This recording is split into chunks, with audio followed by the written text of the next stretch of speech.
Hello everyone, welcome back to our channel. তোমরা নিশ্চয়ই জানো যে হ্যাঁ, আমি রোজ ডেলি প্র্যাকটিসে যাই। তো আজকে বৃষ্টির কারণে প্র্যাকটিসে যেতে পারিনি। তো চলো আজকে আমি বাড়িতে থেকে কী করবো সবটা তোমাদের সাথে শেয়ার করবো। চলো দেখা হচ্ছে। তো তোমাদেরকে একটু দেখিয়ে দিই যে হ্যাঁ, আমার বাড়ির অবস্থাটা কেমন আছে এখন। কারণ আজকে বাড়িতে যেহেতু আছি তো বাড়িটাই গোছানো যায়, মানে ঘরটা গোছানো যায়। তো চলো দেখো, এখন দেখো বাড়ির অবস্থাটা কেমন আছে। দেখো দেখো অবস্থাটা কী হয়ে আছে, দেখতে নিশ্চয়ই তোমরা সবাই পাচ্ছ।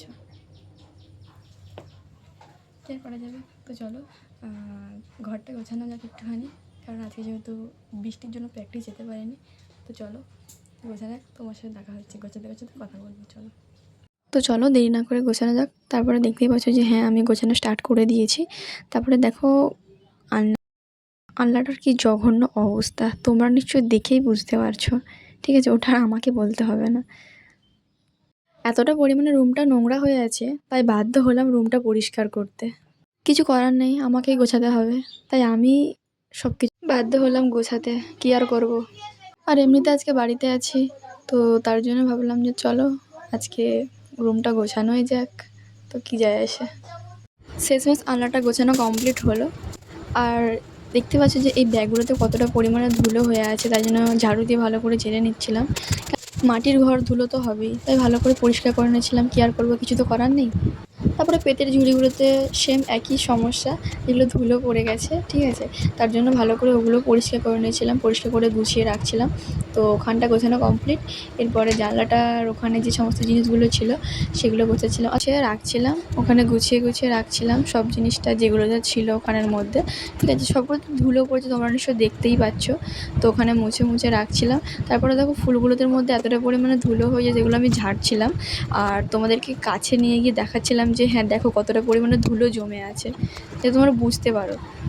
তারপরে দেখো সেম ভালো করে সব কিছুটা গুছিয়ে নিচ্ছিলাম। আর দেখছিলাম যে হ্যাঁ কোনটা প্রয়োজনীয় জিনিস আর কোনটা অপ্রয়োজনীয়।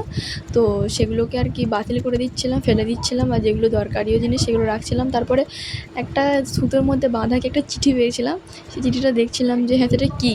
দিয়ে তারপরে আবার কি দেখলাম যে ওর মধ্যে নাকি ফটো আছে।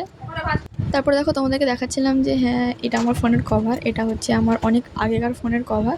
দিয়ে তোমাদেরকে দেখাচ্ছিলাম সেটাই। আর এটা হচ্ছে মেডেল, যেটা আমি অ্যাচিভ করেছি।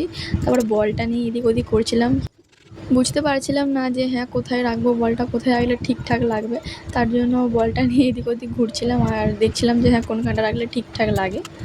তারপর বলছিলাম যে গুছিয়ে নিচ্ছিলাম সব কিছুটা। তারপরে বলছিলাম যে কিছু তো করার নেই, সে আমাকে গোছাতে হবে। তো কী আর করবো, তাই সব কিছুটা গুছিয়ে নিচ্ছিলাম। শেষমেশ বলটা রাখার এখনও পর্যন্ত কোনো জায়গা পাইনি। তারপরে দেখা আমি ভাবছিলাম যে আমার গায়ে কি কোনো পোকা উঠেছে নাকি, তার জন্য আমি এদিক ওদিক করছিলাম। শেষমেশ বলটা রাখার এখনও পর্যন্ত জায়গা খুঁজে পাইনি, বিছানার মধ্যে রেখে দিয়েছি। তারপরে দেখো সব কিছুটা গুছিয়ে নিচ্ছিলাম, যেগুলো আমি অ্যাচিভ করেছি। তো তারপরে বলছিলাম যে ফাইনালি আমার কমপ্লিট হয়ে গেছে গোছানো। ঠিক আছে, এবার শুধু গোছানোর পালা। বইয়ের তাকটার অবস্থা যা হয়ে আছে, তার জন্য ওটাকে নতুন করে আবার ঠিকঠাক করে গোছাচ্ছিলাম। ঠিক আছে, দেখতেই পাচ্ছ। তো ফাইনালি গোছানো কমপ্লিট হয়ে গেছে। আর কিছুটা এতটা পরিমাণ নোংরা হয়েছিল, ধুলো জমেছিল, যেটা বলার বাইরে। তো ওটা কমপ্লিট, শুধু এবার বিছানাটা চেঞ্জ করব। চাদরটার অবস্থা একটা খারাপ, তো তার জন্য নোংরা হয়ে গেছে, তো কাচতে হবে, কিছু করার নেই। তার জন্য বিছানাটা ফার্স্ট ঠিকঠাক করে নিচ্ছিলাম। তো তারপরে আবার বিছানা চাদরটা পাচ্ছি। ঠিক আছে, দেখতেই পাচ্ছ। তো দেখো কত সুন্দর লাগছে বিছানা চাদরটা করে। তারপর আমি বলছি যে দেখো ফাইনালি আমার কমপ্লিট হয়ে গেছে, সব কিছুই কমপ্লিট হয়ে গেছে, শুধু বাকি আছে এই ঝালরটা লাগানোর জন্য। তো চলো তারপরে তোমাদের পুরোটা দেখা হচ্ছে কতটা পরিমাণে নোংরা বেরিয়েছে।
ফাইনালি কমপ্লিট হয়ে গেছে। তারপর তোমাদেরকে দেখাচ্ছিলাম যে হ্যাঁ দেখো কেমন লাগছে, কতটা সুন্দর লাগছে গোছানো ঘরটা।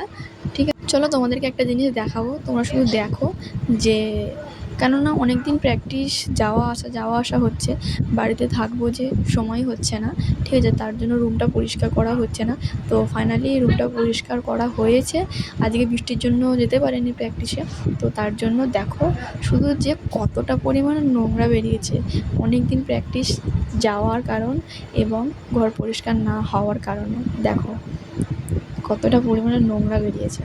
তারপরে গাইস চান টান করে পুজো দিচ্ছিলাম, ঠিক আছে, চান করা হয়ে গেছিলো, ফাইনালি পুজো দেওয়া হয়ে গেছে। তো চলো যাওয়া যাক, দেখি কি আছে খাওয়ার জন্য। তো চলো, তো গিয়ে দেখি যে খাওয়ার দাওয়ার কিছু নেই। তো তার জন্য আমি রান্না করছিলাম, তোমরা নিশ্চয়ই দেখতেই পাচ্ছ ভাত শেষ হয়ে গেছে। তো তার জন্য আলু সেদ্ধ ভাত রান্না বসাচ্ছিলাম, আর এখানে আলু কাটছিলাম আমি, যাতে আলুটা কেটে দিলে তাড়াতাড়ি সেদ্ধ হয়ে যায়, তার জন্য। তোমরা নিশ্চয়ই দেখতেই পাচ্ছ যে হ্যাঁ, আর প্রচণ্ড পরিমাণে খিদে পেয়েছে। ফাইনালি রান্না তো হয়ে গেছে, খেতেও বসে গেছি, দেখতেই পাচ্ছ। তো খাওয়া যাক চলো।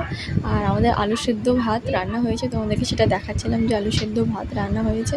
আর আমি খাওয়াও স্টার্ট করে দিয়েছি, কারণ আমার এতটা পরিমাণে খিদে পেয়েছে। আর ফাইনালি কমপ্লিট হয়ে গেছে। এতটা পরিমাণে খিদে পেয়েছে যেটা তোমাদেরকে বলে বোঝাতে পারবো না। তো ফাইনালি খাওয়া কমপ্লিট। তো আজকের মতো এখানেই টাটা, দেখা হচ্ছে তোমাদের সাথে নেক্সট ভিডিওতে। তো টাটা সবাইকে।